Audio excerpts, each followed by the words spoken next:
We survive as a human beings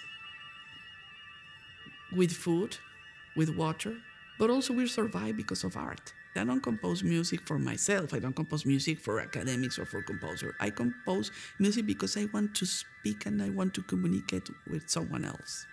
I'm Gabriela Ortiz. I'm a Mexican composer, and I grew up in Mexico City.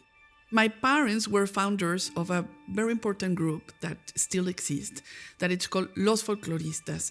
One of the main important goals of the group was to play the folk music of Latin America, and specifically from Mexico. And then my mother, she studied piano for 18 years. She never became a professional pianist, but she read music and she played piano pretty well. So it was very common in my house to listen to folk music and then listen to Mozart or Mahler or Beethoven. That was very common. And I had this choir teacher, and this is at primary school. And once he decided, we are not going to have this choir lesson today. What you are going to do is you are going to create a piece of music. I did everything. I was the boss of the whole thing, the boss of the orchestra. I decided you have to sing this melody, you have to play this instrument, you have to play this rhythm. And then I discovered that I was able to create melodies, that I was able to create rhythms. That really affects my life forever. Creativity works in a very mysterious way. But I really believe in my ear. I really trust in my ear. I think that my ear is the most powerful tool that I have. Rhythm is part of our, blood in Latin America in general. I love rhythm. I love to work with rhythm in many ways. A lot of polyrhythmic things, a lot of metric changes. So rhythm for me is something very natural, that it's probably in my DNA. Mexico is a very rich country in terms of culture, but there are also many things that are happening, which for me have been very important to speak about. I'm not a scientist, or I don't belong to a feminist collective, movement, but I can talk, and I've been talking about those issues as well in my work.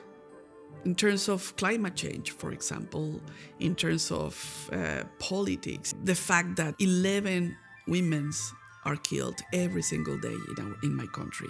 I cannot ignore that those things are happening in my country, and the best way to talk about it is through my music. I mean, my inspiration could come from a poem, could come from a movie, could come from a book, could come from a protest in the street, like glitter revolution, from a word. For example, si el oxígeno fuera verde, if the oxygen were green, which is going to be my new piece for the Philharmonia Orchestra. And this piece comes from one word, chlorophyll.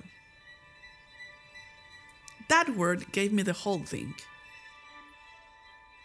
I'm very honored to be the composer in residence of the Philharmonia Orchestra, especially because this is their 80th anniversary of the orchestra. It's just fantastic to come back to London. I studied my master's degree at Guildhall School of Music, and then I did my PhD at City University in electronics. So I lived 5 years in UK. It's like a big dream come true, and I feel very honored.